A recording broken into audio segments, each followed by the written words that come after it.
The value of journaling isn't creating a beautiful record of your thoughts. It's forcing your brain to slow down enough to identify what you're actually feeling.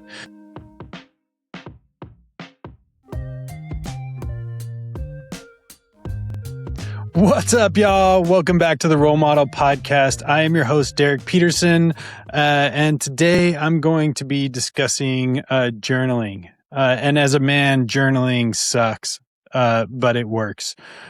This was something that was a hard sell for me for a long time, but over the course of years, I've recognized its benefits, and I am incredibly consistent with this in times of trouble, and I'm terrible at doing this in times that it's not. But honestly, I think journaling is can be done on like a need to be done basis. So journaling is just a record of your thoughts. And for most people, specifically men, oftentimes we are stuck in loops and in different situations where we are just constantly thinking about the same things. We're also oftentimes, I know for me, operating out of my past and having to constantly kind of recalibrate what I'm thinking about. And shit's not easy right now. The world sucks at the moment. Like, everybody's pissed off at each other. Most people's work is super stressful. Most people's marriages are super stressful. Most people raising kids has been tough. It's rare that I meet somebody that's just like, man, we are just having the greatest year of our life.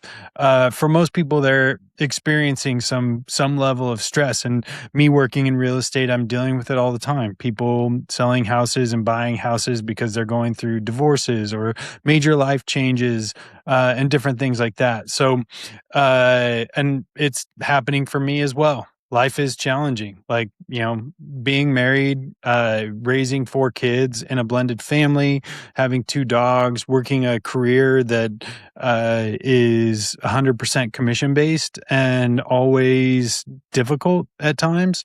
It has its own, I picked this life, so I'm not going to complain in essence, but I also recognize that I have to have tools to help me through it.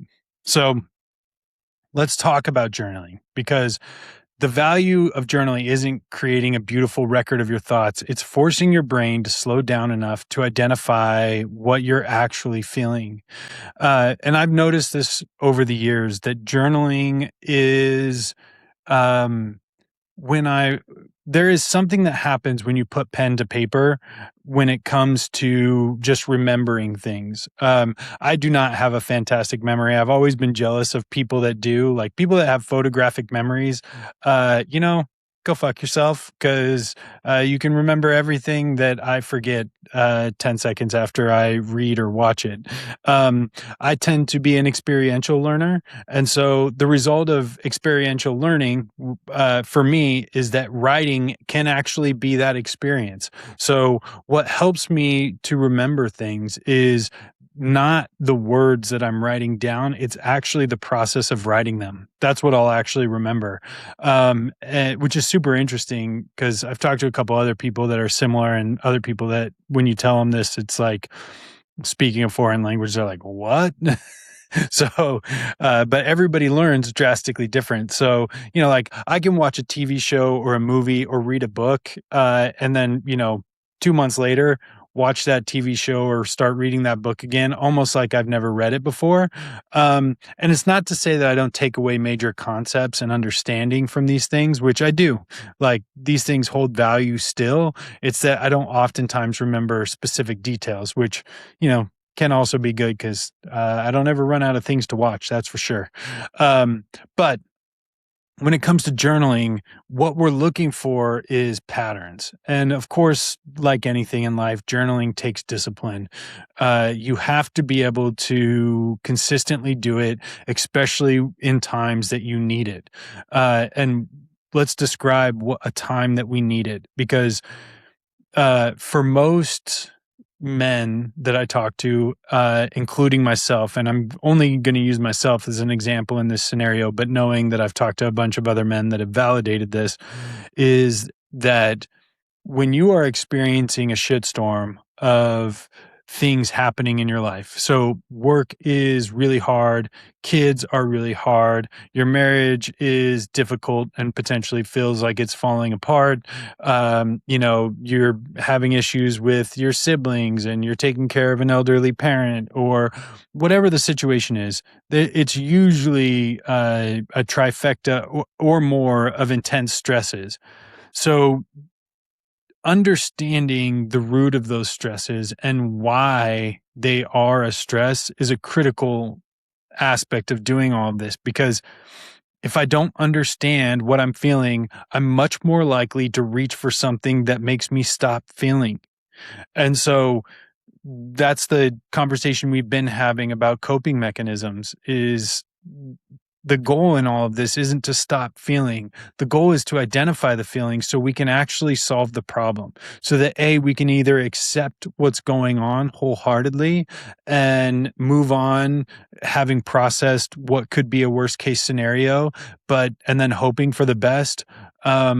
Or we actually go into full problem solving mode. In some instances, there's like, you can take that stress off your plate by sending that email, paying that bill, contacting, that person that you didn't want to talk to, and alleviating a lot of stress. So if the stress is coming from your own avoidance, that's a problem that's fixable, but it also takes a little bit of work to realize that that is the thing that's causing a bunch more stress than maybe what you had previously thought or expected. So a couple things that I do when I sit down to journal, I ask myself, what am I feeling right now? And I'm very honest about that, because it starts journaling again. Like, if you read back through my journals, they are dumb as shit most of the time, and B, oftentimes come across as very gibberishy or like one-off sentences about stuff that's just kind of popping into my head. So sometimes my journal entries, more frequently than not, start with, I don't want to be doing this. I woke up frustrated. And then you start to ask yourself, okay, well, why am I feeling that way? Like, why do I not want to be doing this? Why did I wake up frustrated? And that's going to lead you down a different train of thought. Like, oh man, there's this work situation and this client is just incessantly texting me, or I'm going to wake up and I already can feel the tension between me and my wife, or I know that my kids have this big thing today and I've got to be on board with all of it, or I'm going to be driving all day, dropping and doing pickups and drop offs. So like, okay, like, why am I feeling this way? And then what stories am I telling myself about what happened? So is there anything inside of this process that is a narrative that I'm controlling, positive or negative? And is that something that is actually factual? Do I have all of the facts to what I'm actually feeling on this front? More often than not, what I realize through my journaling is that I'm operating oftentimes mostly on assumptions based on experiences from my past. This happens frequently. So, situations with my kids, they're relatively predictable because they're my kids and I know them super well. And so oftentimes I'll assume that what's happening is happening for the same reason that it's happened before. And that's not true. And it's also not fair to them. So oftentimes it just takes asking a question like, hey, why didn't you do your chores last night? Why didn't you clean your room? Hey, I got this email from your teacher. What's going on? So, like, do I have all of the information, and what stories am I telling myself? Like, that is a critical part of journaling.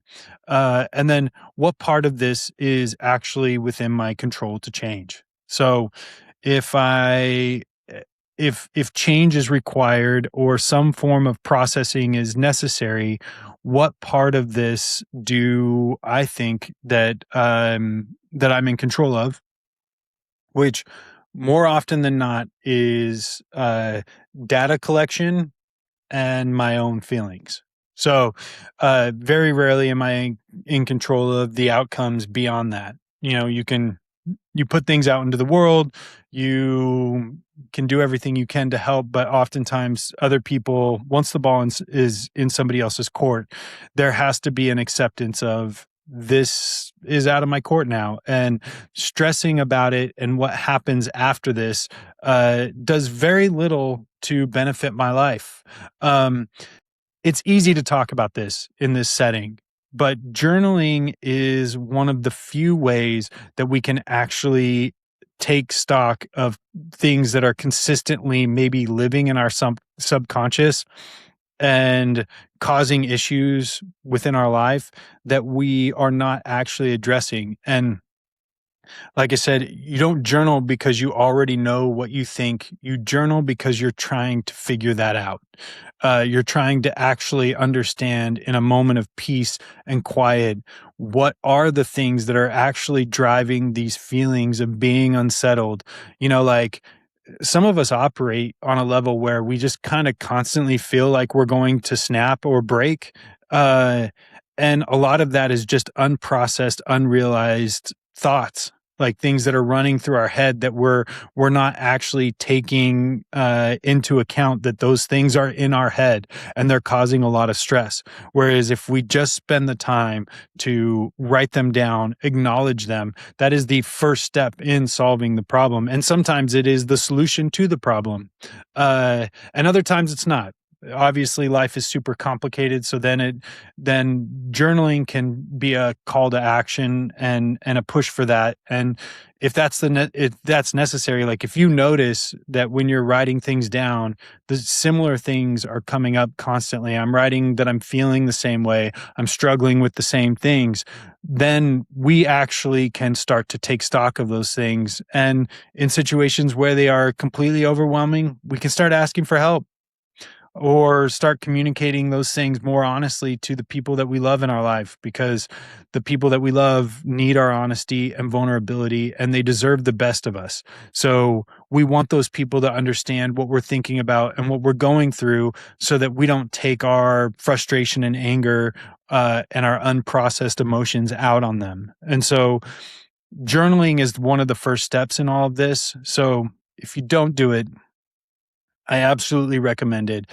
It's not something that is going to be required daily or something that you need to do all the time, but it's absolutely something you should be doing when you are dealing with a difficult situation. So if you're waking up every day and you're stressed out, journaling is the first thing you should be doing, so that you can start to really take stock and understand what are those things that are stressing you out, so that you can then take steps to start to solve those problems, so that you're not a giant asshole to all the people around you, unless you want to be a giant asshole to all the people around you. But I'm going to guess if that's the case, you're not listening or watching to this podcast. So we'll continue to talk about some of this stuff as the weeks go on. But yeah, thanks for listening to the Role Model Podcast, the podcast where we strive to be the person that we wish was leading our life, or being the example in our life. So